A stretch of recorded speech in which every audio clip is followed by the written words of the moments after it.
Okay, so good day everyone. This is Sir John Rigarde, no, and this would be our remaining topics, no, for our end term. And the first one would be our Unit 7, Middle Adulthood. So I know we've already discussed this during our last nga meeting, no, during face to face, but I'll just start na lang na from the start, since this would be a recorded lecture naman 'no, para ma-refresh na lang kamo at the same time na. So, today we're going to talk about middle adulthood, no, which is the stage of life usually experienced between the ages around 40 to 65 years old, no, something that sweet spot. And this period is often called midlife, no? And when people hear middle age, they sometimes think of decline, stress, or even the famous quote no nga, midlife crisis kumbaga. But in psychology, middle adulthood is much more than that. It is actually a very important stage of life because this is when many adults reach a point of maturity, stability, and a deeper self-understanding. This stage is marked by many changes. Some of these changes might be physical, no? Such as aging in the body, and there are changes in health na. Some are cognitive, no? Such as paano manumdum ang isa ka-adult, no? How they tend to solve problems and how they use their experiences, no, in life.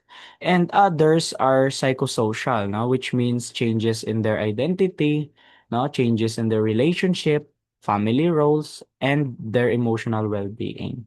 So, kumbaga, in this unit, we will explore what happens during middle adulthood in three major areas. No? So, liwaton tang three major areas. First, anong mga changes when it comes to the physical aspects ng isa ka midlife na person. Anong changes, number two, the cognitive development, no, sa isa ka midlife na person. And the number three, last but not the least, anong changes in terms of their psychosocial development naman. So our goal here is to understand, no, nga ang middle adulthood is not simply a period of decline. Rather, it is also a period of adjustment, growth, and meaning. Sige. So, physical and cognitive development in middle adulthood. So, this would be the general idea, no, introduction. So, in middle adulthood, physical and cognitive changes become more noticeable, no? But this does not mean that people suddenly become weak na or incapable, no? Most adults in midlife are still highly functional, productive, and active. However, they may begin to notice that their body and mind do not respond in exactly the same way they did during young adulthood, no? So it becomes noticeable in the sense nga they would feel, no, nga ang lawas ko do hindi na gid persang una asang medyo hubin-hubin pa ko do kaya ko pa mag-amo ni subong do hindi na, no? So physically, adults during this age range, no, may notice that they have less energy na rather than sang nanligad, no, sang ila pa young adulthood, sang ila pa prime, no, they have less energy or slower recovery, or they might have changes in their vision and hearing, and a greater need, no, to maintain their overall health, no? So physically speaking, those are the changes that a person during this time might notice. And cognitively speaking naman, adults may notice that they might have slower processing speed na, they have difficulty in multitasking, but then again, no, they would feel nga although nga slow na on processing speed, hindi na ako multitask, my judgment becomes stronger, no? And typically, people under this age range now has the better decision making, and that's partly because of their life experiences, no? So imagine 40 to 50 years of life experience, no? Sinong hindi ang magnami ang ila judgment, no? Magnami ila decision making. So this is one of the most important ideas in middle adulthood, no? That some abilities become weaker, but others become stronger. So middle adulthood is not simply about loss, no? Gina-reiterate na gina. But it is about change, it's about adaptation, it's about balance, no? Paano nila i-balance ang ilang nga mga declines kag ilang mga nag-gain, no? So middle age as a social construct. So middle age is considered a social construct. Ano isang ginanamin nga social construct? This means it is not defined only by biology but also by society and culture, no? In simple terms, ang ginatawag ta nga middle age exists, no? Or nagatuhaw ina because society created this category, no? To describe the stage between young adulthood kag old age, no? There must be something in between, no? That's why they made this concept ng middle age. And fun fact class, long ago, many people did not live long enough, no, to experience what we now call middle age, no?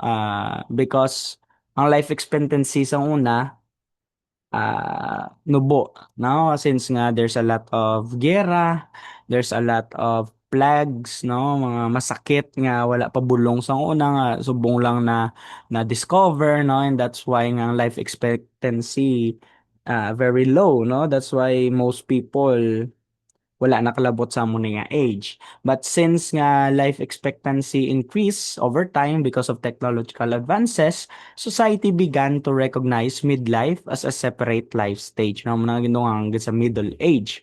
And this is why middle age is partly based or shaped by social expectations as well. What do we mean by that? For example, society often expects middle-aged adults to, no, so be financially stable.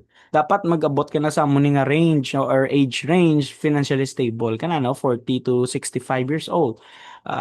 Society would expect nga you are raising children na, no, for the next generation, and as well as you're caring for the aging parent, no. Sa imong mga parents nga mag-old age na, ikaw naman ma-take care, look after them. And at the same time, you have already built your careers, no? Dapat sa amo nga age range, ga-expect ang society uh, for you to do that, no? If para ka na sa amo nga age range. Na, and to prepare for later life in general, no? Mga expectations nila. That's why nga, it is partly shaped by social expectation. And the age range of middle adulthood can also be subjective. No, because some people might feel middle age na sila kuno at 40, whereas others do not feel that way, no, until around be 55 years old or 50 years old ra pa nila mambal, middle age na, huwag kabatsyagan ko na mga typical nga mga sintomas ang may middle age, no. So it can highly be subjective. That's why we provided an age range, no, 40 to 65. And middle adulthood includes both gains and losses, like we've established kaina, no? People may lose some physical strength, but at the same time, they would gain wisdom, emotional maturity, and the life experience. This is also a time, no, when many adults begin to reflect more seriously on questions like, what have I done with my life now? What matters most now? Or anong gusto ko sa next stage sa akong kabuhi, na. So this is a time for reflection and planning na. So middle adulthood kumbaga is not just about aging. It is about reflection and planning. Okay. So as people enter middle adulthood, one of the earliest and most noticeable physical changes involves the senses. Especially na gid ang aton sense of vision kag sense of hearing. So these changes no are normal. Normal lang ini, and usually happen gradually, no? Since we that's the symptoms of aging, no? We cannot di ta na malikawan kumbaga. It's inevitable, no? So one common change is presbyopia. So magambal ta, presbyopia is the reduced ability to focus on near objects, no? So hindi sila ka kita sa mga near objects. Kumbaga do ka farsighted, no? But na farsighted sila because of age.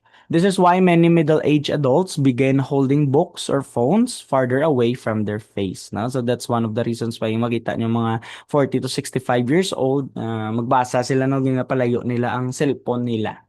Because it becomes harder for them to read small print, no, up close especially kung dim ang light, no? Um, in an essence, you could say nga this is farsightedness, no? But ang kinalain nila daw usually ginagamit si presbyopia, no? And sa mga optanga terms, no? If the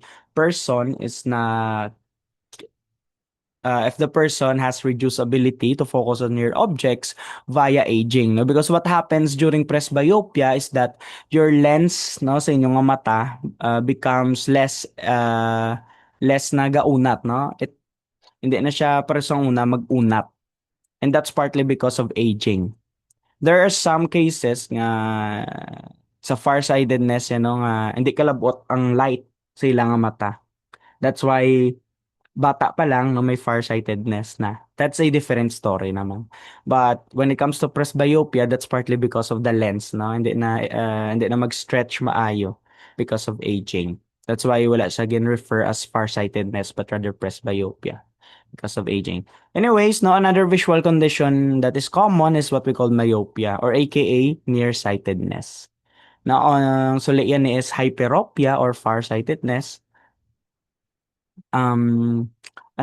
This means no that a person can see near objects clearly but distant objects appear blurry. So suli naman ka presbyopia or farsightedness.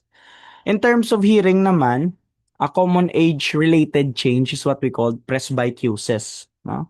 So this basically means the gradual loss of hearing, especially for high frequency sounds, no? For example, a middle-aged adult may hear that someone is speaking, may istoryano, but may have trouble hearing clearly kung may ara background noise, no? Or may struggle to hear high pitch being mga voices. That's presbycusis, no? That's partly because of the of aging, no? And again, class, these changes are normal, but they can affect daily life, communication, and comfort. Okay, so during middle adulthood, physical fitness begins to change gradually. So adults may notice that they are not as fast, strong, or flexible na no, as they were in their 20s. So lain na gid. Strength and coordination may decline, especially if they are physically inactive. This does not mean class nga people on this age range become weak in middle age. No, it simply means that their body becomes less efficient kung wala gina-maintain. Because I've met a lot of people nga 40 years old na, 50 years old na, pero mas baskog pa sa ako, no? Mas kaya pa nila magpila ka lap, no? Mag-jogging, pero ako 3 laps lang, ginahapo-apo na. That's partly because they maintain their body well, no? And syempre, it's habitual, no? Halin pa sang 20 sila, basi jogging na sila, sir, permi na sila exercise, te pag middle age nila, do ka, pause na lang i-maintain. That's why it's really essential, no? Kung bata ka pa to really maintain your body well via exercising, a well-balanced diet, etc. That is why staying active is very important, especially sa middle adulthood, because regular physical activity helps you maintain your strength, helps you maintain to improve your mood, no, moodo, reduce stress. It supports your heart, no, your heart health, and protect your long-term functioning as an individual, no, overall. And we also have here what we call nga basal metabolism. Now, so mga ambal basal metabolism, it basically refers no to the energy your body uses to keep you alive, even when you're resting. No?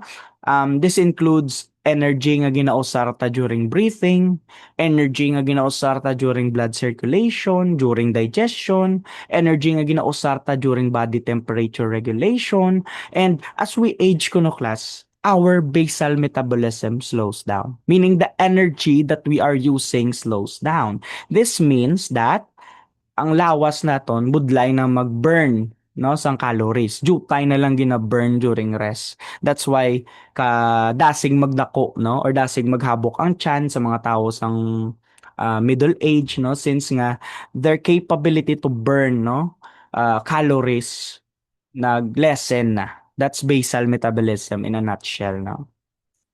Even though nga, doon mo man lang ko ni magkaon sang una, no? Sang 25, 30 years old ko, wala man ko nagpadamo kaon. 1 cup rice lang ka permit, pero nga nagdako ko.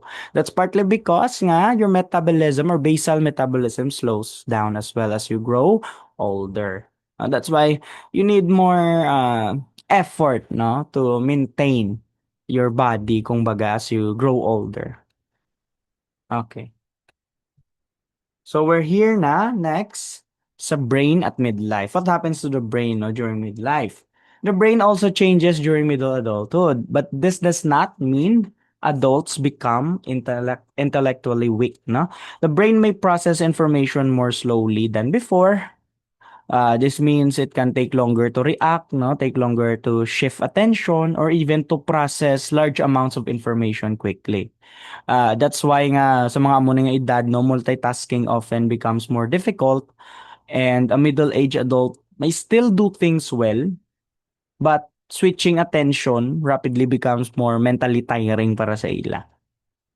Another change is that adults, no, may find it harder to ignore distractions, no? For example, uh, if they try to focus in a noisy room, no, they may become more difficult than sa una, no? Sa una kaya pa nga mag-asikaso or mag-multitask.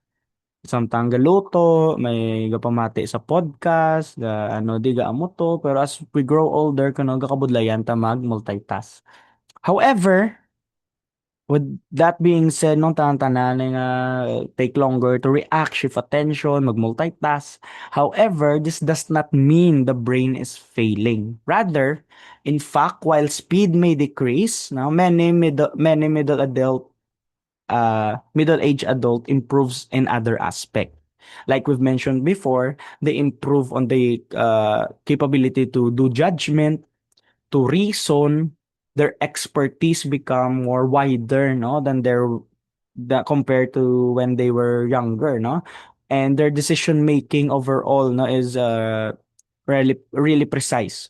So the brain may become slower, but oftentimes it becomes wiser as we grow older.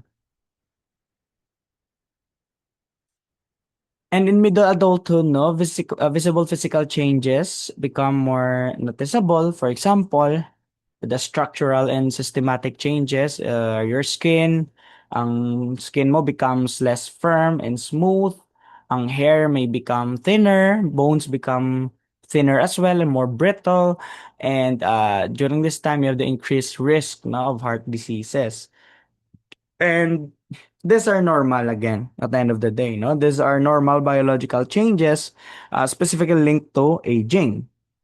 Maaga mo ng skin because skin changes happen because the body produces less collagen, no, and loses elasticity, no? So that's why nga magtigulang ka, your skin becomes less taut and smooth, less firm, no? And hair naman on the other hand, no, becomes thinner because hair growth slows as we grow older. That's why yung iban nga nag-stop na gid nga kalbo na, no? And that's completely normal. That's partly because the follicles are weakened, no, sa yung mga hair. And bones become more brittle because ang density ka bone gradually declines, especially as you grow older. Especially pag it's sa mga babae class, no, when they experience menopause na, during menopause stage. Usually it is correlated with ano ng nga tawag na pa less dense yung imo bones, leading to increased risk, no, to have fractures or in general to ano ganit tawag naman is aga tuhaw na ang osteoporosis, no, amo na siya sa mga menopausal nga mga nanay, no. And not only that, the heart and circulatory system also becomes more vulnerable with age, especially when combined, no, with poor diet, stress, and inactivity. This is why middle adulthood is an important time for prevention and health monitoring, no? So importante gina monitor mo yung health, especially kung ara ka na sa amo ni nga edad, na since nga prevention is key in order to preserve or to have a longer, healthier lifespan. And we also have here your vital capacity, which is the amount of air that can be inhaled and exhaled with deep breathing, no? So your vital capacity also slows down as you grow older. That's why sometimes, no, it needs to have extra effort, no, in order to inhale, no, and exhale with deep breathing. Okay. Now let's proceed towards sexuality and reproductive functioning. So sexuality remains an important part of life, especially during middle adulthood. So there's this common misconception bala class nga sexual interest ko no disappears in midlife. No, gakadulaan ako ng sex life sa mga midlife nga person. And that is not entirely true, no? Because sexuality can continue throughout adulthood. Although there might be changes, ang changes ara na nasa reproductive functioning, no? So there are may changes. In women, reproductive capacity declines and eventually ends with menopause. In men naman, on the other hand, fertility declines no more gradually, usually through the reduced sperm quality and slower reproductive functioning. So, ang ila sperm hindi na mo healthy kag jutay na lang ang sperm kalalaki. Hence why they have this reduced no fertility process, no, or spermatogenesis, the making of sperm. um Amo lang nga change class, but the sexual interest, no, the desire to have sex, no, or the libido of the person nga sa middle adulthood intact na gyapon niya, no.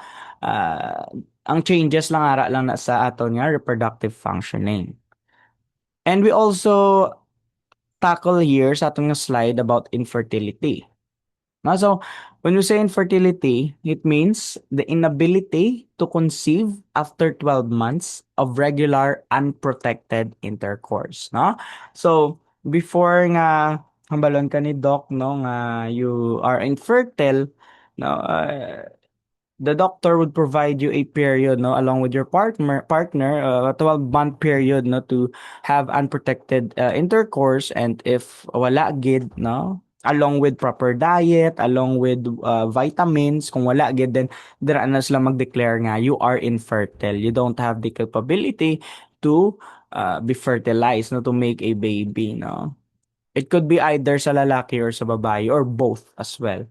So that is what we call infertility. And in men, infertility may be caused by low sperm production or block ilang nga ducts, no, goan sang sperm sa ilang nga scrotum, no, or they have poor sperm motility. When you say motility, it's movement, no, poor ila sperm movement.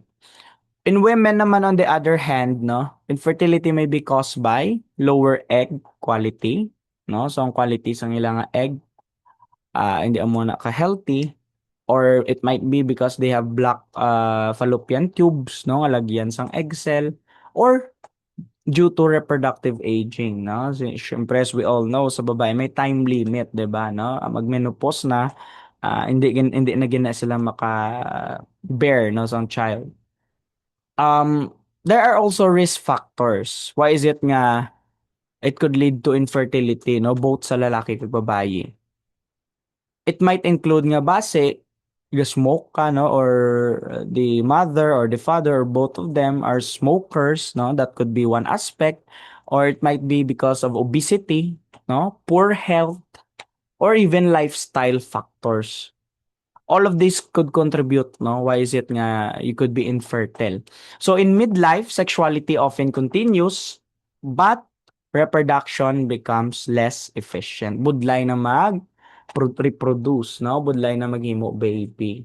But sexuality in an essence na often continues na gihapon. Okay, now we have here menopause, no, and perimenopause. So menopause is the permanent end of menstruation and marks the end of a woman's reproductive ability.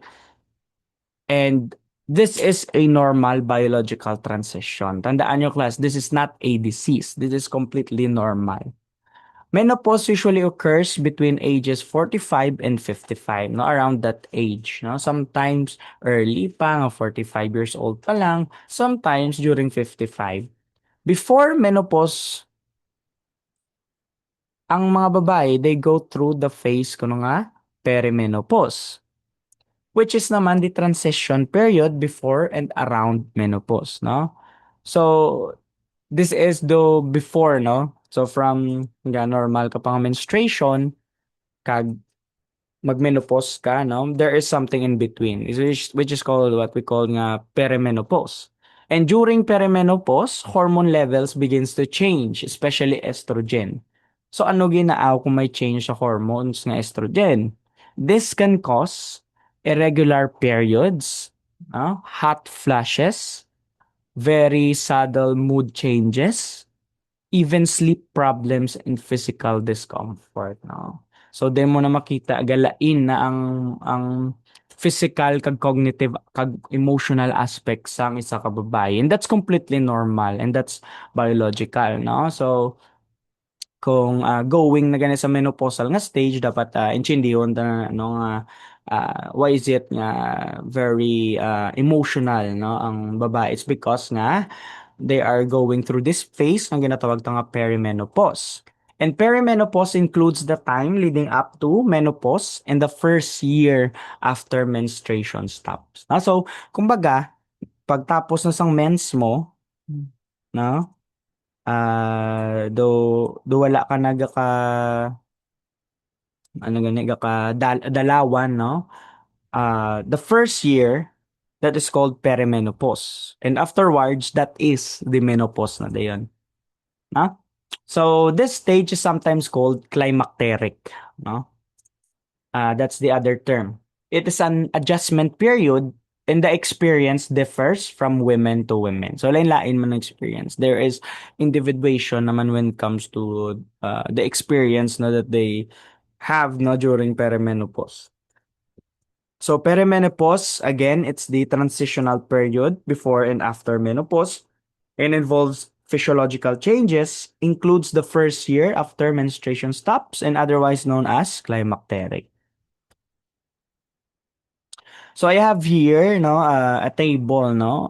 This serves as a transition and reminds us that physical development in middle adulthood is not limited to visible aging. No, it also includes internal biological changes, sexual and reproductive changes, and health-related risk that become more common in midlife. No, so physical development sa middle adulthood is best understood as gradual change. No, hindi siya nga agad-agad or sudden decline. Kumbaga gradually, ah.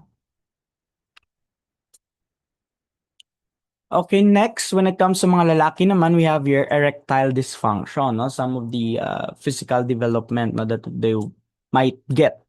So, erectile dysfunctions or ED is the inability to achieve or maintain an erection that is sufficient for sexual activity. No, so ED becomes more common during middle adulthood, but it is not simply caused by age. No, there's a lot of factors, but age could be one of them. Huh? It is often linked to health conditions. For example, it might be because of diabetes or obesity or high blood, no, hypertension, high cholesterol, depression could also be a factor, and even neurological problems as well, no? And not only that, it can also be directly affected by via smoking if you're a smoker, no? That might be one of the reasons why you have erectile dysfunction. Alcohol, no? Could be a one as well. Drug use, no? Those illegal drugs, stress, anxiety, and even relationship problems could produce erectile dysfunction. So ED or erectile dysfunction is not just physical, kumbaga. It can also be psychological in nature and relational.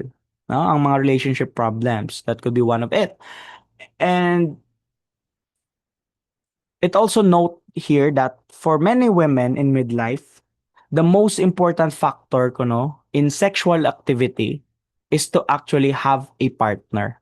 Amo naman niya para sa mga babae. Importante kung dapat sa amo nga age range mayroon na sila partner, no? When it comes to sexual activity. This just shows no that sexual activity in middle adulthood is influenced not only by biology but also by relationships and emotional connection. Next, We also have here under Japan sa physical and mental health, no? So hypertension and diabetes. So as people enter middle adulthood, kuno class, the risk of chronic illnesses becomes higher. Two of the most common health conditions during this stage are your hypertension or high blood pressure, no, and diabetes.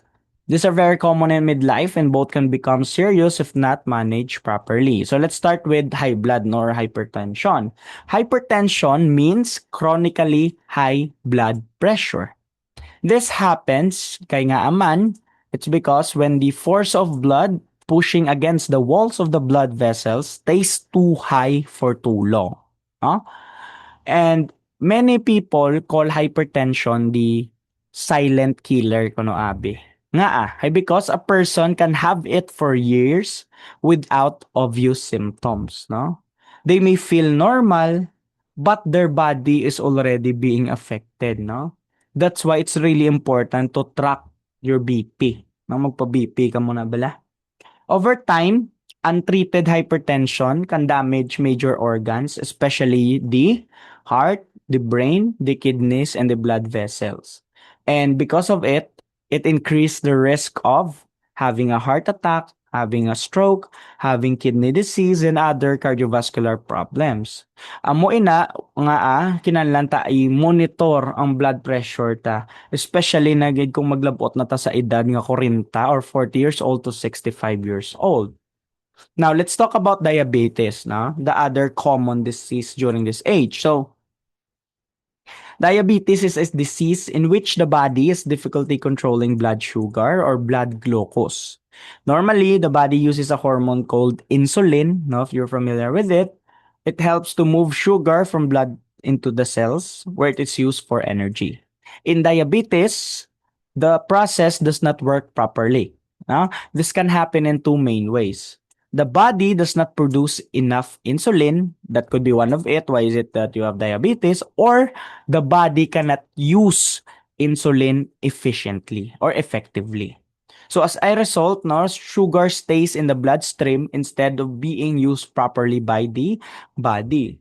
And over time, high blood sugar can damage many parts of the body, including the eyes, no, though ang vision nila gablurry na, kidneys as well, nerves, heart, and even the blood vessels. This is why unmanaged nga diabetes can lead to serious complications, no, such as vision problems, nerve damage, budlayan na ayo ila mga pilas, no? It's partly because of the injured blood vessels na and nerves, and as well as cardiovascular diseases. So, in simpler terms, no, hypertension is a blood pressure problem, whereas mga diabetes is a blood sugar problem, and both of which are very common in middle adulthood. And both can become dangerous, and both are strongly affected by the lifestyle of the person. That is why this stage of life becomes a very important time for prevention, regular checkups, and healthy or healthier daily habits. No? Okay, next.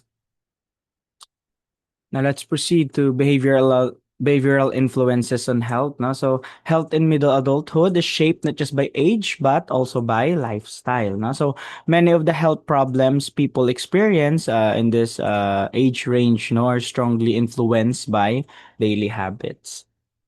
So, unhealthy behaviors such as smoking, poor diet, lack of exercise, obesity, high blood pressure, and high blood sugar increase the risk of chronic illnesses and can shorten life expectancy.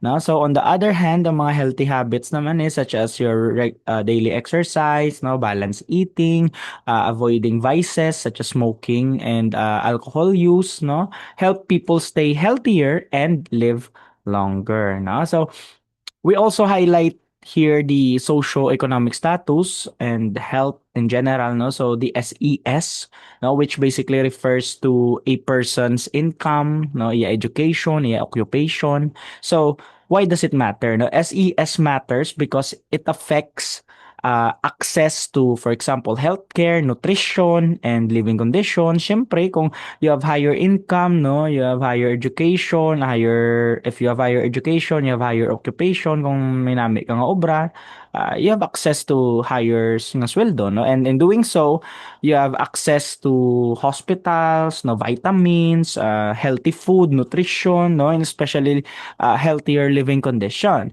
So SES really do have an impact, no, in terms of the lifestyle of a person. So people with lower SES or socioeconomic status are more likely to experience chronic illness, shorter life expectancy, and lower overall well-being. So in simpler terms, health in middle adulthood is shaped by both personal choices and even life circumstances. And so let's talk about stress and stressors. So as we all know, stress is very common, especially during middle adulthood, because this is the stage, no, which often comes with many responsibilities. Middle-aged adults are often balancing work, family, finances, and health concerns all at once, no? So ginabalance sila dululungan tanan ng responsibilities. Because of this, midlife is often one of the most stressful stages of adulthood. And stress in general refers to the physical or psychological demands placed on a person. It can also refer to the body's response to those demands, no? And ang magamba naman ta stressors are the events or situations that might cause stress. For example, financial problems, no? Caregiving, work pressure, illness, or even relationship conflict. So, the important idea here is that stress is not just about what happens, but also about how a person interprets and handles it. No? So, the more it is that you can handle your stressors well, the more it is nga malow mo stress level, the more it is you will have a healthier mindset, a healthier body, no? And a healthy uh, overall well-being. Now let's proceed to the two types of intelligence when it comes to cognitive development. So the two types of intelligence here, we have your fluid and crystallized intelligence, which I think we'll already tackle sa ating previous na lectures. No? So fluid intelligence is the ability, no, to solve new problems and adapt to unfamiliar situations. It involves quick thinking, mental flexibility, and problem solving. This tends to decline gradually with age. And we also have crystallized intelligence on the other hand, which is basically the ability, to use learned knowledge and experience. It includes practical judgment, vocabulary, life knowledge, no? And this usually stays stable and eventually improve, no, during middle adulthood. So kumbaga, in simple terms, fluid intelligence is about thinking fast, while crystallized intelligence is about thinking wisely. So even if middle-aged adults process information more slowly, they often make better decisions because of experience. No? So although the lesson ng fluid intelligence, hindi na sila dasig, no? They can't really think that fast just like before. Their crystallized intelligence naman, gasaka, no, ganami, because that is where you make better decisions because of your learned knowledge na, no, because of experience, because you are 40 to 65 years old na sa atong kalibutan, you've experienced a lot of things na, therefore your crystallized intelligence will also be higher than general, no? Okay, so one major strength of middle adulthood is what we call expertise. No? So ano magambal ta expertise? It means having a high level of skill or knowledge in a specific area because of years of experience and at the same time practice. This is why middle-aged adults, no, often perform very well sa ilang mga obra. They may not always think as quickly pareho sa mga younger nga adults, no, but they usually think more accurately in areas they know very well. No? So for example, here, there are two young resident physicians in a hospital radiology laboratory exam, and they are trying to examine a chest x-ray. So they study an unusual white blotch on the left side. So, hambal sang isa, it looks like a large tumor. No? The other nods, nag-agree. Just then, a long-time staff radiologist walks by and looks over their shoulders at the x-ray. That patient has a collapsed lung and needs immediate surgery, he declares. No? So ano ning ginanamin sa example ta? This example sa aton nga slide shows this clearly that younger doctors misread an X-ray. Sabi nila it looks like a large tumor, no? While the experienced radiologist immediately recognizes the real problem. Isa ilang kalantaw, no? Ang patient may collapse nga lang kinahanglan niya surgery dayon. No? That is the advantage of expertise. Kumbaga, experience improves judgment and problem solving. You don't need to have to conduct a lot of assessment. Because of experience, you pinpoint agad-agad kung anong problema ni patient. Therefore, giving the patient no the immediate need to have a surgery because of experience. And then we have here another slide, no? And this explains how middle-aged adults adapt cognitively and professionally as they move through their later midlife, no? First is what we call encapsulation. So, encapsulation means organizing or bundling knowledge in a way that makes thinking more efficient. So, in simpler terms, people become better at grouping information together so they can think faster and more effectively in familiar situations, no? So why is this important? Because it helps compensate for the slower processing speed, no? Although nga slower mo processing speed, you became better, no? Grouping information, therefore indirectly making you think more effectively and indirectly do gina-combat mo ang slow processing mo. For example, an experienced teacher does not need to analyze every classroom situations from scratch, no? Because an experienced teacher has years of experience and they can quickly recognize patterns and respond effectively. No, hindi na sa kabalo na siya kung paano niya i-handle ang isa ka classroom since dako-dako na sa niya experience. Hindi na magrato lang teacher, no?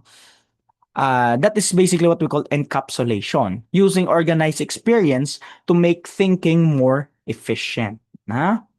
And we also have here this line also introduce two work-related ideas. First of which is phase retirement kag bridge employment. Magambal naman ta phase retirement, it means gradually reducing work hours before full retirement, no? So instead of mauntat ka dayon obra, no, because you're trying to retire, a person slowly works less over time, no? Hindi na person una. For example, a professor may go from full-time teaching, then nagpa-part-time siya before fully retiring, no? So, amo na siya gradual reduction of work. From full-time, nagpa-part-time, then eventually, ma-retire siya. This makes retirement less abrupt and often less stressful for the middle-aged person. Now, the other related work related idea is what we call bridge employment. When we say bridge employment, it literally means taking a different job before full retirement. This usually happens now when a person leaves their long-term career but it's not ready to stop working completely pa, no? For example, a retired manager may work as a consultant, mentor or part-time instructor, no? So instead nga manager sa siyang una, the middle-aged person no would take a different job, much less nga budlay nga job no before fully transitioning to retirement. Amo na sang bridge employment. So this bridge job serves as a transition between full employment and full retirement. This idea shows that middle adulthood is not only about aging, it is also about adapting to changing roles and preparing for later life. Okay, now let's proceed towards psychosocial development in middle adulthood. So far, we have focused on the physical and cognitive development aspect no, sa isa ka midlife person. Now, we move into the psychological development now, which focuses on how middle-aged adults change in terms of their butang pa sa ila personality, sa ila identity, sa ila relationships with their loved ones, with their friends, no, emotional well-being, and social roles no in general. And this area looks at the psychological and social side naman sang middle adulthood, no? So in simpler terms, magambal ta psychological development, they've asked the question nga, how do middle-aged adults see themselves, no? How do they handle responsibilities? How do relationship change, no, during this time? How do they find meaning sa ilang kabuhi? This is one of the most important parts of middle adulthood because this stage often involves major reflection, as we've mentioned before. So people begin asking deeper life questions such as, who am I now? No? Anong mga na-contribute ko? Satisfy man ko bala sa akong kabuhi? Or what kind of person I am becoming man. No? So psychosocial development in middle adulthood is largely about identity, meaning, responsibility, and emotional adjustment, which goes to our next slide. No?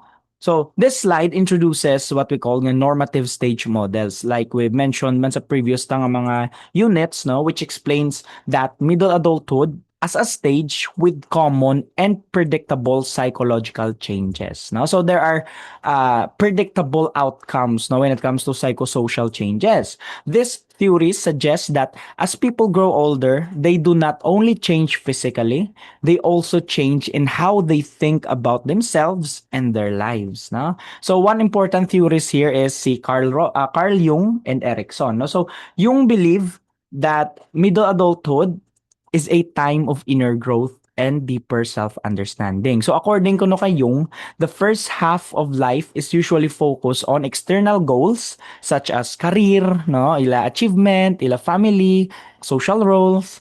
But in middle adulthood naman class, people begin to shift their attention inward. Now when you say inward, sa ila, no, sa ilang self, no, they start reflecting more deeply on who they are beyond their roles and responsibilities.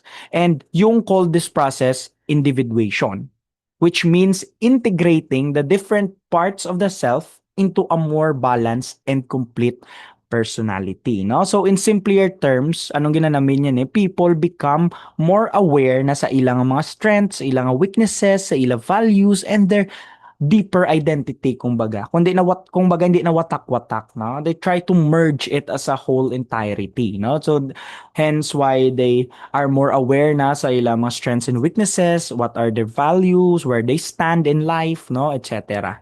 He also described transcendence, which means accepting aging, mortality, and the deeper meaning of life. Kumbaga, amo na ning acceptance, no? They are accepting that they are aging na, no? They come close with mortality na, no? For Jung, middle adulthood is not mainly a crisis, no? But it is a period of reflection, how you would balance, no, your whole personality, for example, and at the same time, personal growth, no? Muna para kay Jung. Now, let's proceed towards Erikson. Ang kay Erikson naman, sa stage no, or psychosocial stage nga, generativity versus stagnation, which is the seventh stage of the psychosocial stage. So, Erikson believed that the major psychosocial task of middle adulthood is this one, no? Generativity versus stagnation. This stage focuses on whether adults feel they are contributing something meaningful to others and to society in general. When we say generativity, it means contributing to the next generation and leaving a mark, no? Leaving something valuable behind. This can happen through, for example, parenting, or mentoring, or teaching, caregiving, leadership, or meaningful work, no? So it's not limited towards how you would see the younger generation progress, no? How would you put your knowledge, no, para to the next generation. Pwede man na nga you're trying to mentor na. For example, if I am a teacher, then may mga newcomers, no, I would try to mentor them, no, to give them the knowledge that I've gained throughout the years, no. That's generativity, kumbaga, in a nutshell. A generative adult wants to guide others, helps others grow, and contribute beyond personal success. So, in siya limited, kumbaga, say mo personal success. You're trying to see, no, if you could help the next generation become something relevant, no, become something good, become successful in general. No? So the goal is not to achieve, but also to give back na. In contrast, we have here the stagnation, no? So stagnation naman happens when a person becomes self-focused, kuno ba ni Erikson.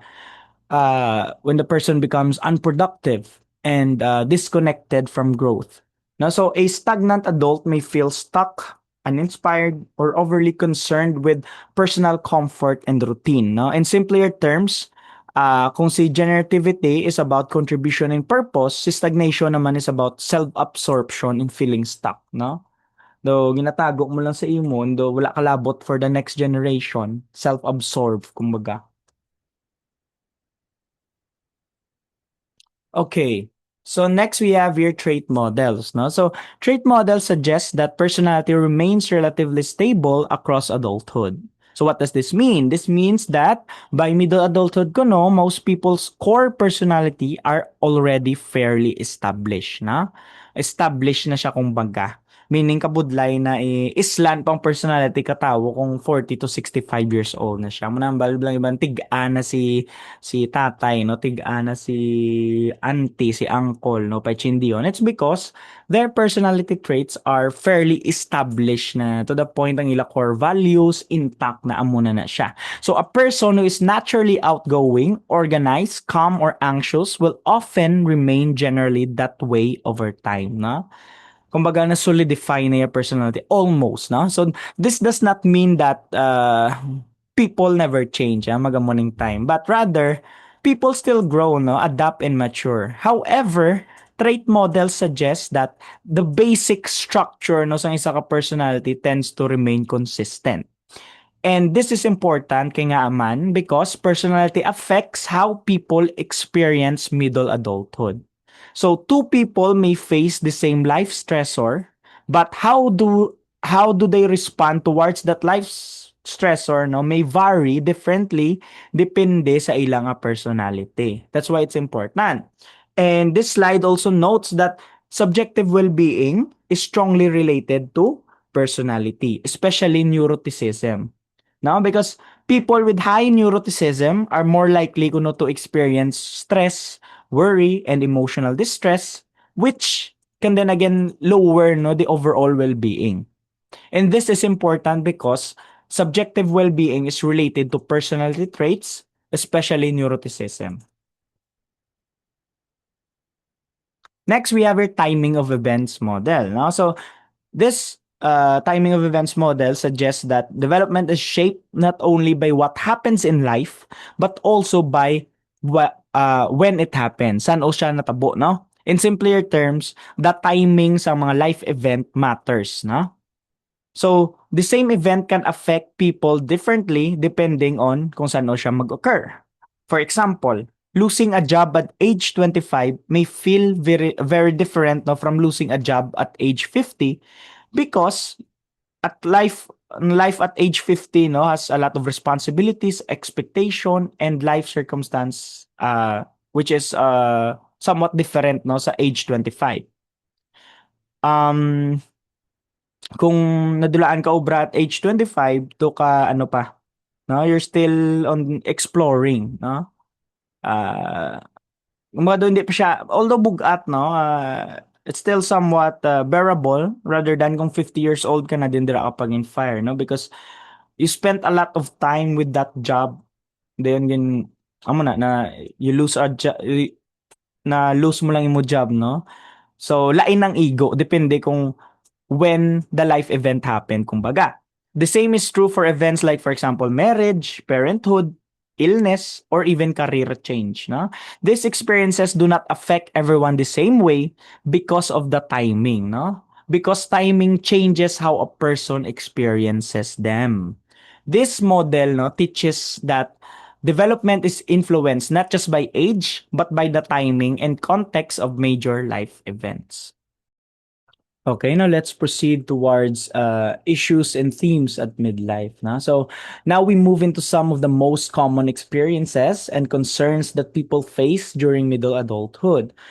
This stage is often described as a period of reflection, reevaluation, and adjustment. Na? So by this point in life, many adults have already spent years building careers, raising families, and meeting responsibilities. Because of this, they often begin no, to ask deeper questions such as, am I satisfied with my life? No, have I accomplished what I wanted? What should I focus on next? No, so kumaga middle adulthood is therefore a time no when people reassess their goals, their values, and their priorities. No, some may feel proud and fulfilled, while others may feel disappointed or uncertain. Now, this stage also brings important transitions, like we've mentioned before, such as changes in health, work roles, family responsibilities, and relationships. These experiences can create stress, no, but they can also lead to personal growth as well. So the central theme of midlife is adjustment. Na? Adults are learning how to accept what has changed, appreciate what they have accomplished, and prepare for the next stage of life. So we have here midlife crisis, turning points, and midlife review. No, so this introduces three concepts, no, that help explain why middle adulthood is often a time of self-reflection. The first is the midlife crisis, which refers to a stressful period of self-review and reevaluation, often occurring in the 40s. No? During this time, some adults may feel dissatisfied with their achievements or even question, no, whether they are living the life that they truly wanted to create. Na? For example, a person may suddenly decide, no, to change career or end a relationship, no, or pursue long delayed goals, no? So that could be considered midlife crisis. However, it is important to remember that not everyone experiences a dramatic midlife crisis. For many people, no, sa amo nga age range, midlife is more stable rather than stressful. Okay? So, the second concept here is turning points. So, magambal to turning points, these are the major psychological shifts that change a person's direction, meaning, or purpose in life. Turning points may be triggered by events such as illness, no, or losing a job, or even divorce, no, or even a death of a loved one. So those would be the turning points, kumbaga.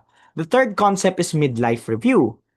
Ari naman, this is a more thoughtful and introspective evaluation of one's life, na? Especially during this age range. Now, adults look back on their experiences, assesses their accomplishments and regrets, and consider what they want to do moving forward. Na? So, unlike a crisis, a midlife review is often healthy and constructive. Na? It can lead to a greater clarity, no, for the person, better priorities, and even a stronger sense of purpose, kumbaga. And we have here a table, no, which shows the adjustment in midlife, no. Uh, this basically highlights why some people adapt to midlife changes better than others. No, so according to this, individuals with ego resiliency, mastery, and control tend to adjust more successfully during middle adulthood. And when you say ego resiliency, kumbaga is the ability, no, to adapt flexibly to stress and recover from challenges.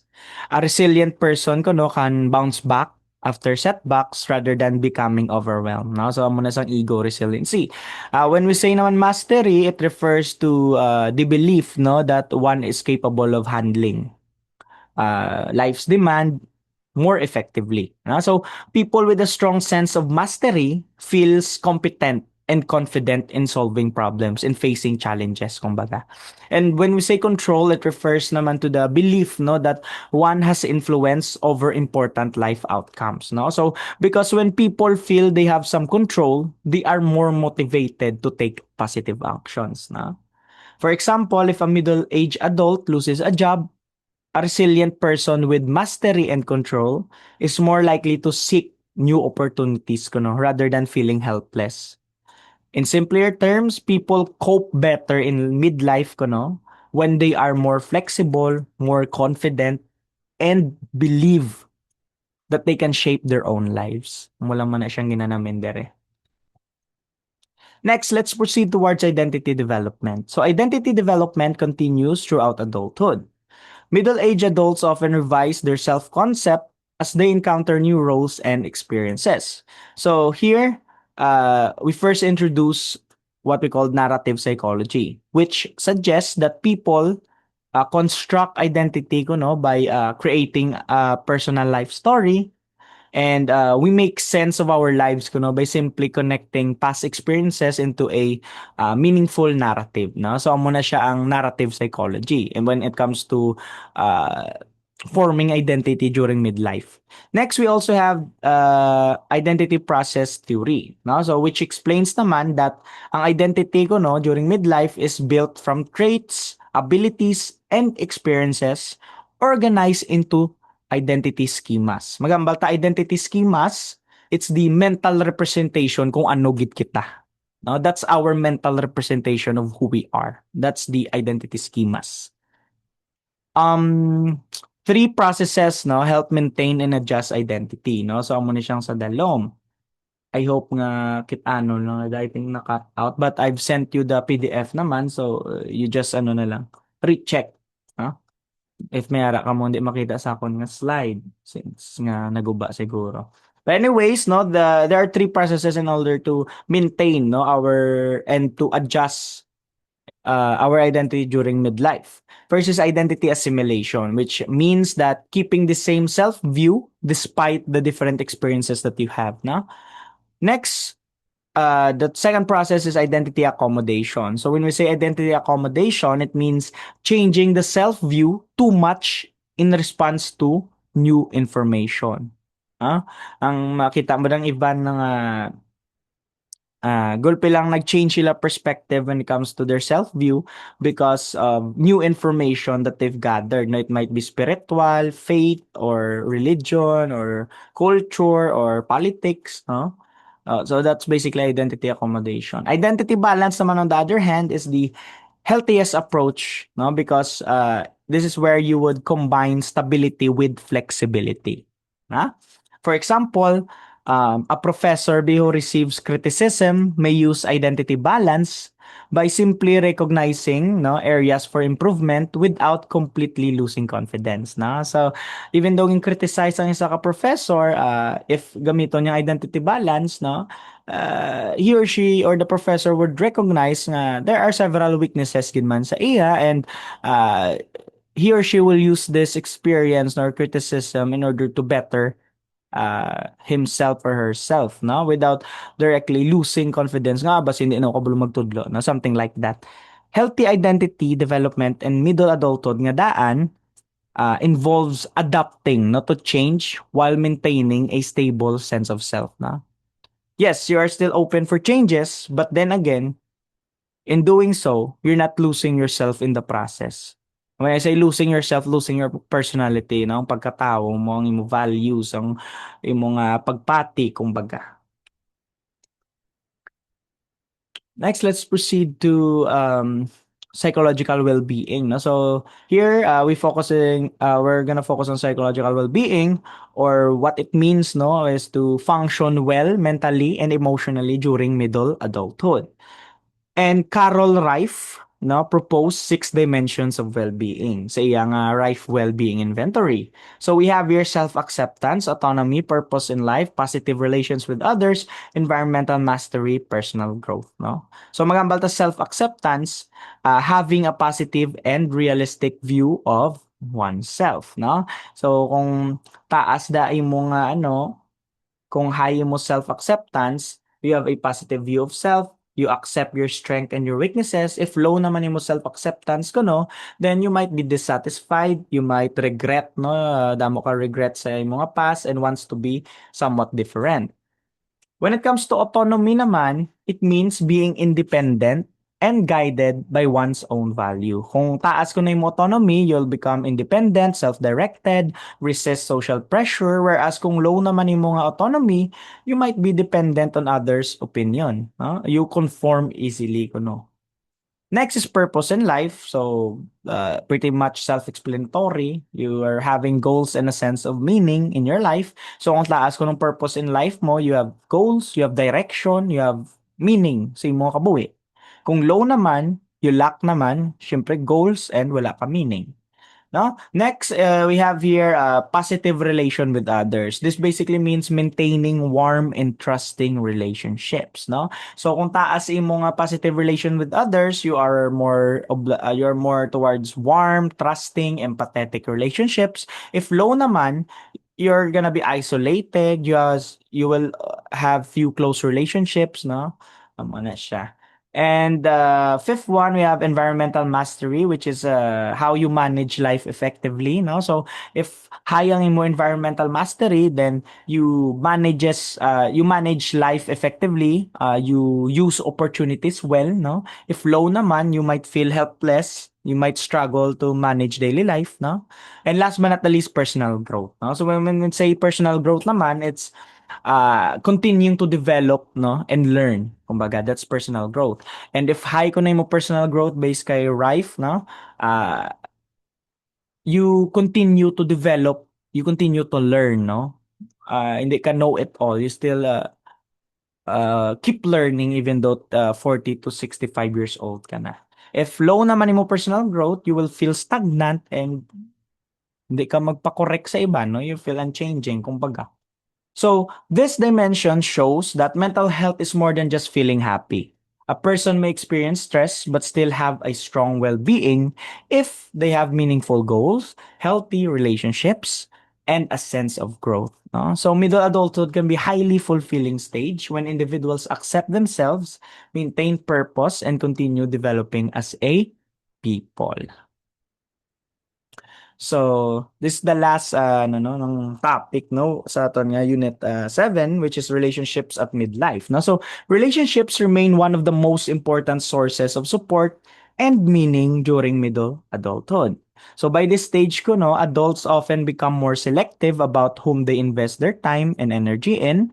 Instead of focusing on padamo-damo acquaintances, they prioritize relationships that are emotionally meaningful and dependable, no? So important relationships in midlife may include their spouses or partners, their children, their close friends, no? Their siblings, their co-workers, and syempre ang ila aging na nga parents. These relationships provide companionship, practical assistance, emotional support, and a sense of well-being. The quality of relationships become more important than the number of relationships. Kumbaga, ano na ganun yung bal nila ng quality over quantity na when it comes to relationships, no? So strong and supportive connections are closely linked to better mental and physical health. Okay, so there are several theories now when it comes to social contact, especially in middle adulthood. No, so this explains here. Sa mo na nga slide no explains two theories that describe how social relationships function in adulthood. The first is social convoy theory. Ang amo nga theory suggests ko no that each person travels through life surrounded by a convoy, no? Of close relationships that provide support and protection. And this convoy may include family members, friends, and even mentors. Some people remain in the convoy for many years, while others enter or leave as life changes. No? So that is the social convoy theory. The second is the socio-emotional selectivity theory. And ang amo naman nga theory proposes naman that as people age, they become more selective about their relationships. Ginapili na pislian na no. Because they perceive time as more limited. Siyempre, kinamudamo na sila responsibilities to juggle. They prioritize emotionally meaningful relationships rather than seeking large social networks. Na? And we also have here three goals of social interaction. First of which, source of information or obtaining information. The second is how do we maintain self-concept? And last but not least, promote no emotional well-being. So morning goal no why is it that we need to interact even we need to have a social interaction even though we are at the middle adulthood na stage. So together these theories shows that relationships in middle adulthood become more focused, intentional, and emotionally significant. How about when it comes to family concepts, no? So here, we present several family experiences that commonly occur in middle adulthood.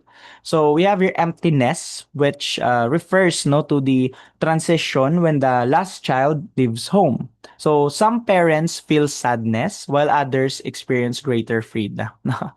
So emptiness literally refers no if arbalang may mga kanya-kanya ng kabuuin ng mga bata, no? So, kung may kanya-kanya na, pangasawa na, magpamana na, no? So, mahalin na sa balay. So as the last child ko no leaves the house, there's this what we call emptiness na transition, no? Which other parents ko na might feel sad, while other parents, suli naman niya, namian sila because freedom finally. Makapaayaw na ako. So, munang emptiness.